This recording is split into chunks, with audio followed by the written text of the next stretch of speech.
El frío del suelo era lo primero que sentía cada mañana, antes que la luz gris que se colaba por la persiana, antes que el silencio pesado del apartamento que se aferraba a las paredes como el polvo.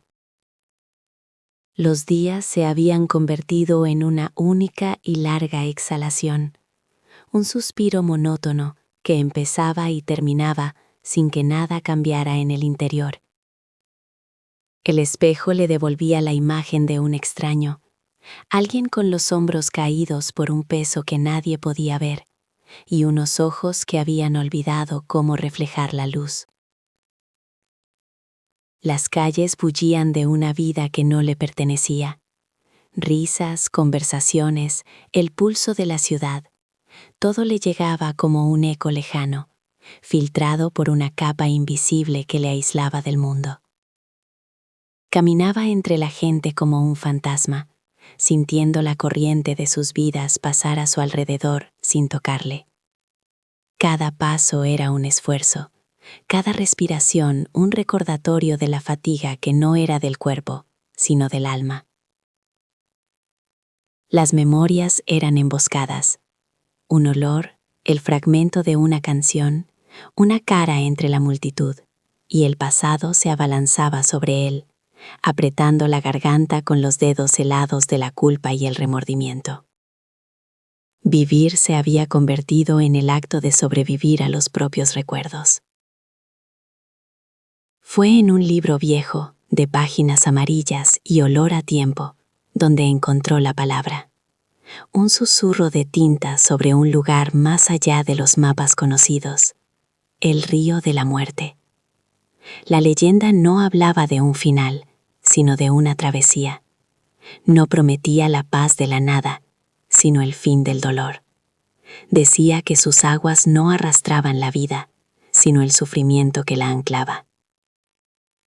Una idea absurda, un cuento para desesperados. Pero esa noche, por primera vez en años, algo se encendió en la oscuridad. Una chispa diminuta y temblorosa de un propósito. Esa noche no durmió. No había nada que dejar atrás, porque ya lo había perdido todo por el camino. Con el primer aliento del alba, cerró la puerta de su vida sin mirar atrás. No llevaba equipaje, solo el peso invisible que le ahogaba y el nombre de un río que prometía, por fin, el silencio. El viaje no se midió en kilómetros, sino en silencios. Atravesó paisajes que parecían ecos de su propia alma, llanuras agrietadas por la sed, bosques esqueléticos que arañaban un cielo sin color, horizontes vacíos que no prometían nada. Cada paso era una sílaba en una plegaria muda, una súplica por el olvido. Y entonces lo encontró. No hubo un estruendo ni una señal, solo un cambio en el aire, una quietud que lo envolvía todo. El río de la muerte no era negro ni violento. Sus aguas eran de un gris profundo, lisas como un espejo que no reflejaba el cielo, sino la duda. No había corriente visible, solo una energía latente, una promesa de quietud definitiva. Se adentró en el agua sin dudarlo. El frío no era físico, sino una helada que calaba hasta los huesos del espíritu. Esperaba que la corriente lo arrastrara, que la fuerza del río arrancara el dolor de su pecho. Pero no ocurrió nada. El agua apenas le llegaba a las rodillas, y sin embargo, cada paso se volvía más pesado, como si caminara sobre un fango hecho de tiempo. Intentó bracear, luchar contra la densidad invisible que lo aprisionaba. Cuanto más se esforzaba, más se hundía. El peso en sus hombros, aquel que había cargado durante años, parecía multiplicarse, anclándolo al lecho del río. El pánico, un viejo conocido, comenzó a subir por su garganta. No era este el final que buscaba. Esto no era liberación, era una tumba líquida. Fue entonces, con el agua al cuello y los pulmones ardiendo por la falta de aire, cuando miró hacia abajo. La superficie no le devolvía su rostro, sino un torbellino de imágenes. El rostro de la persona que había perdido, la sonrisa que se apagó por su culpa, las palabras que nunca dijo, las decisiones que lo rompieron. Vio cada error, cada herida infligida, cada momento de cobardía. El río no lo estaba ahogando, eran sus recuerdos. Eran las cadenas que él mismo se había forjado y que ahora lo arrastraban al fondo. Comprendió con una claridad aterradora que el río no era un enemigo al que vencer. Era un espejo, y el único monstruo en sus profundidades era el reflejo de un hombre que se negaba a perdonarse. Dejó de luchar. El aire se escapaba de sus pulmones en una última rendición. Ya no había fuerza en sus músculos, solo el peso insoportable del ayer. La otra orilla parecía un sueño inalcanzable, una mentira. Pero en ese instante de abandono total, sintió algo, un leve alivio. Al dejar de oponer resistencia, una de las cadenas pareció aflojarse. No era la fuerza lo que necesitaba, sino la rendición. No era luchar, era soltar. Cerró los ojos bajo el agua gris y por primera vez, en lugar de apartar la imagen más dolorosa de todas, la sostuvo en su mente, la miró de frente y susurró en el silencio líquido un perdón que no sabía que guardaba, y sintió cómo la primera piedra se desprendía de su alma. El agua dejó de quemar. Con la primera piedra desprendida de su alma, un hilo de aire pareció alcanzar sus pulmones. No era oxígeno, era espacio. Abrió los ojos y el torbellino de imágenes se había calmado. Ya no lo atacaban, simplemente flotaban a su alrededor, esperando. Comprendió entonces la naturaleza del río. No era una distancia a recorrer, sino un peso a soltar. Cada paso hacia la otra orilla no se daba con las piernas, sino con el corazón. Volvió a mirar la imagen que lo había atormentado durante años, el rostro perdido, la última mirada. Esta vez, en lugar del dolor punzante de la culpa, sintió una tristeza limpia, profunda, pero serena. La aceptó. Dejó que lo impregnara, que lo llenara por completo. Y luego, con una exhalación lenta y consciente, la vio disolverse en el agua gris. El peso en sus hombros disminuyó un poco más. Pudo levantar un pie del lecho fangoso. Era un movimiento torpe, increíblemente lento, pero era un avance. Una nueva memoria emergió de las profundidades.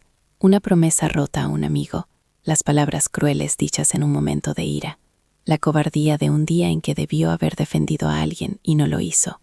Cada recuerdo era una cadena, un ancla invisible. Aprendió el ritmo del río. No se trataba de nadar, sino de detenerse, de mirar cada imagen de frente, sin excusas ni justificaciones, reconocer el error, sentir el eco de su consecuencia y, finalmente, perdonar al hombre que había sido, a ese extraño asustado que cometió todos esos fallos. Con cada perdón susurrado en el silencio del agua, una cadena se deshacía. El río, que antes era denso como el plomo, comenzaba a fluir a su alrededor. Ya no lo aprisionaba, ahora lo sostenía. Empezó a moverse, no nadando contra una corriente inexistente, sino dejándose llevar por un impulso que nacía de su propia ligereza. La otra orilla, antes una quimera borrosa, empezó a definirse. Vio la línea de la arena, la silueta de los árboles recortándose contra un cielo que ya no parecía vacío. El viaje fue largo y agotador. Hubo momentos en que un recuerdo era tan pesado que amenazaba con hundirlo de nuevo. La tentación de volver a luchar, de cerrar los ojos y negar, era una sirena cantando desde el fondo. Pero perseveró, aferrándose a esa nueva sensación de ligereza, a la promesa de la tierra firme. El agua ya no le llegaba al cuello, sino al pecho, luego a la cintura. Podía caminar. Cada paso era más firme que el anterior. El frío del espíritu se había transformado en una claridad lúcida. Estaba a solo unos metros de la orilla. La arena bajo sus pies era ya una promesa tangible. El aire olía a tierra mojada y a vida nueva. Una sensación de paz que no había sentido nunca lo invadió. Estaba exhausto, pero era un cansancio limpio, el de un peregrino que llega al final de su camino. Estiró la mano, sus dedos a punto de rozar la salvación. Solo un paso más. Y entonces miró el agua por última vez. En la superficie, ahora casi transparente, no vio su propio reflejo. Vio el rostro de la persona que había perdido, mirándolo desde el otro lado, con una expresión que no era de juicio, sino de espera, y comprendió que para salir del río no bastaba con perdonarse a sí mismo, faltaba la última pieza, el perdón que nunca tuvo el valor de pedir en voz alta. El rostro en el agua no lo juzgaba, solo esperaba, y en esa espera silenciosa, él comprendió la última verdad del río. No bastaba con perdonarse a sí mismo por lo que hizo, debía pedir perdón por el dolor que no pudo sanar, por el vacío que dejó atrás. Las palabras se formaron en su garganta, un nudo de años de silencio. Se arrodilló en el lecho arenoso, el agua apenas un murmullo alrededor de su cintura, y acercó su rostro al reflejo, que era un eco de su memoria. Perdóname. No fue un grito, sino un susurro que rompió la quietud del mundo. Perdóname por no haber estado, por las palabras que callé, por el futuro que no pudimos tener. Lo dijo todo, sin adornos, sin defensas, una confesión desnuda al alma que más había amado, y por un instante fugaz, le pareció ver una sonrisa en aquel rostro, una aceptación serena antes de que la imagen se disolviera, no en la oscuridad, sino en la luz. El agua a sus pies se volvió cristalina, y por primera vez reflejó el cielo azul que se abría sobre él. La última cadena se hizo polvo, se puso en pie. El peso que había encorvado sus hombros durante una eternidad ya no estaba. Dio el último paso, y sus pies tocaron la arena seca de la otra orilla. El calor del sol sobre su piel no era un ataque, sino una caricia. Inspiró profundamente, y el aire llenó sus pulmones no con el esfuerzo de sobrevivir, sino con la calma de estar vivo. El mundo tenía colores de nuevo, el verde de las hojas, el azul del cielo, el sonido del viento como una melodía, y no como un lamento.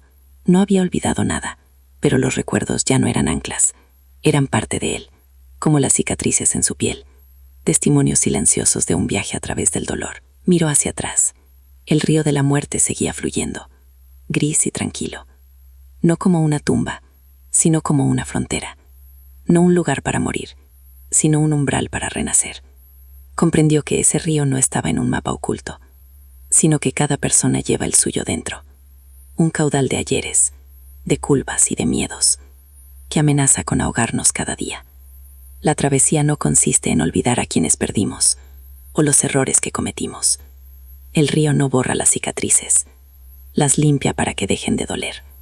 No se trata de luchar contra la corriente, sino de aprender a soltar lo que nos ancla al fondo, en mirar a nuestro propio reflejo en las aguas más oscuras, y encontrar la fuerza, no para vencerlo, sino para perdonarlo, porque al final, la otra orilla no es un lugar al que se llega, sino la persona en la que nos convertimos, cuando por fin nos atrevemos a dejar de hundirnos.